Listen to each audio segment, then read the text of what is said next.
Assalamu alaikum wa rahmatullahi wa barakatuhu. This is Brother Mustafa, and today we have what I hope is going to clear up all the confusion on the Book of Thomas.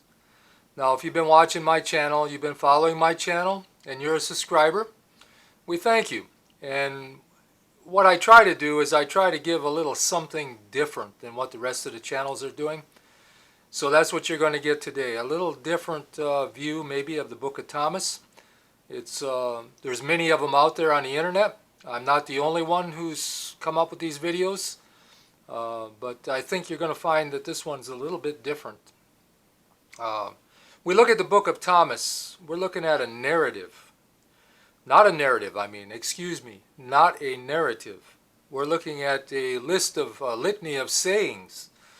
And a lot of these sayings are pretty much sayings that you're going to find in the New Testament, the Gospels. A lot of these sayings are right just about word for word of some of them in the Gospels.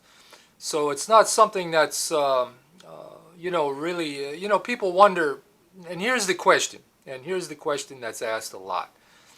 Why isn't the Gospel of Thomas included in the Bible?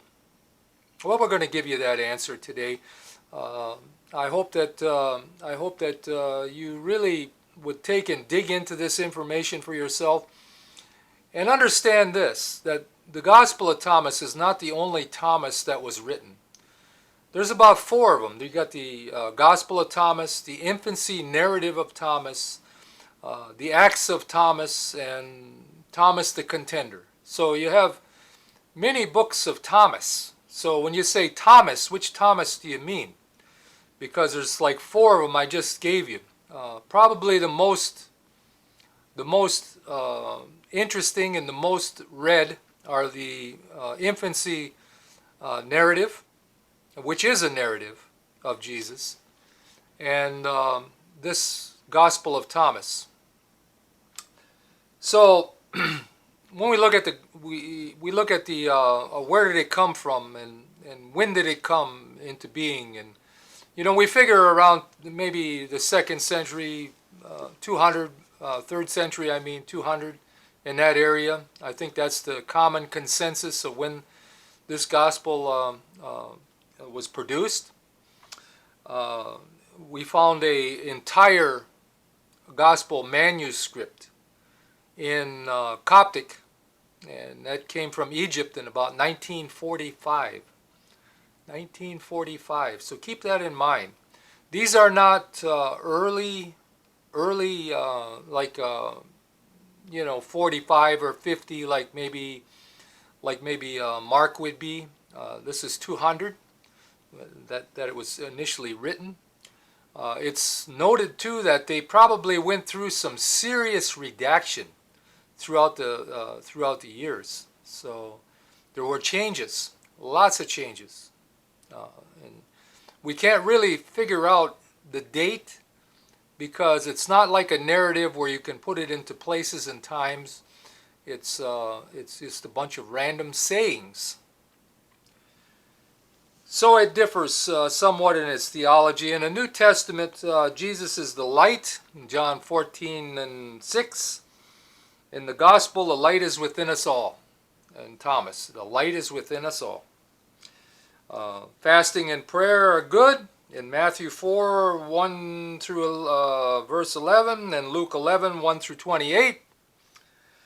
But fasting and prayer are bad things in the Gospel of Thomas.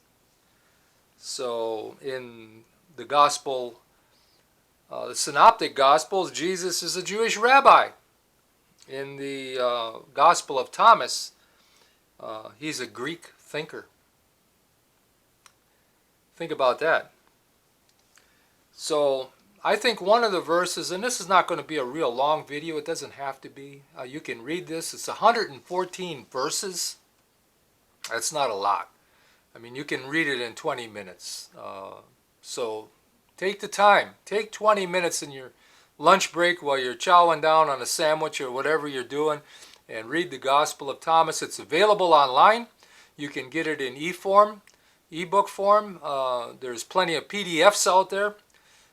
So there's no reason not to read it, and there's no reason to be ignorant about it and wonder why it's not in the Bible. I think one verse that I'm going to give you is the reason why it's not in the Bible. But before I give you that verse, if it was in the Bible, and Christians believe that every word in the Bible is the Word of God and it's to be taken seriously and believed and practiced.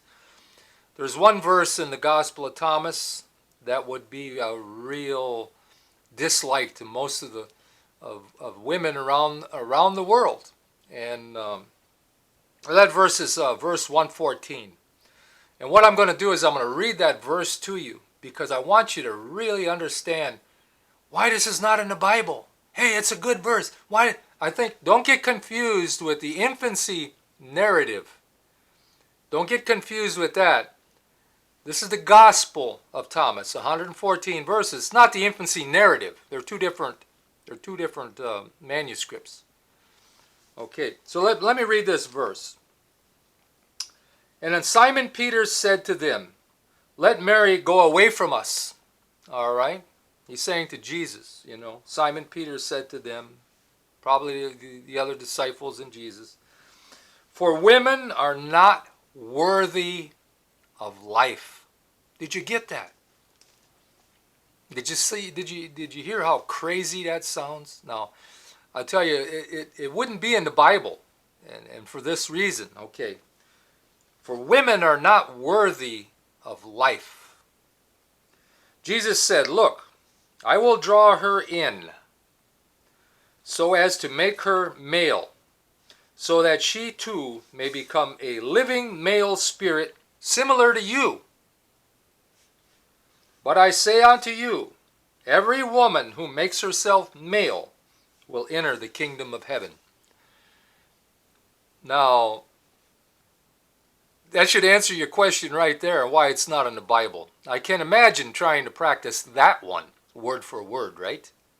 Women aren't worthy of life unless they become a male spirit. They can't enter the kingdom of heaven. I mean, do you ever hear such teaching?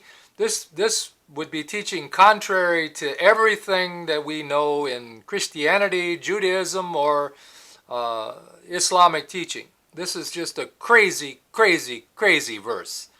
And yet people are asking that question, why isn't the Gospel of Thomas in the Bible? Well, we're going to talk about the infancy gospel in the next one. I think that's the one I think that you're interested in having in the Bible.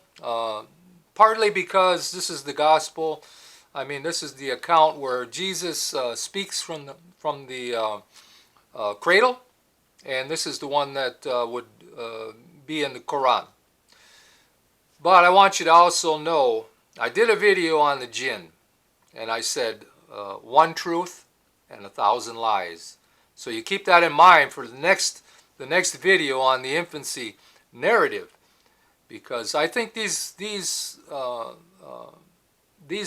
manuscripts were written to confuse people.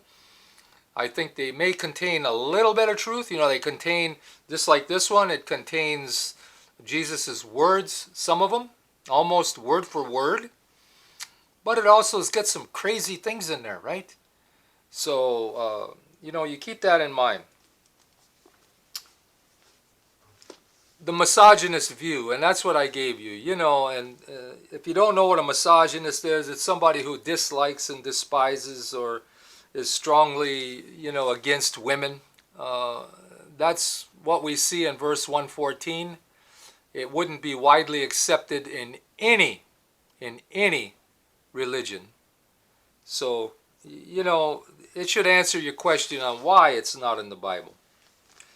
Now, this one is, Origen said, one of the church fathers said that this is a heretical manuscript, Gospel of Thomas. It's heretical. And this was around 225 A.D. So this must have been around somewhere around in that time that it was written, or maybe slightly after. Now, it contains quotes from like 16 of the 27 books of the New Testament. Keep that in mind. 16 of the 27 books of the New Testament It contains quotes, excerpts from these, verses from these of what Jesus said. Now, it contains a lot of mistruths and a lot of confusion. So don't get hung up on the Gospel of Thomas. Muslims, it's not our book. It's not our worry whether what's in the Bible is in the Bible. It doesn't matter to us at all what's in the Bible. This is Christians. Christians should be concerned about that. Christians are the ones that excluded this gospel, and this is the reason why. I hope that cleared up the confusion in your mind on why this gospel isn't in there, and why a lot of these gospels I keep hearing. We should go through a lot of them, because the more of them that you read, the more sillier it becomes. So why they're not in there? It's obvious why they're not in there.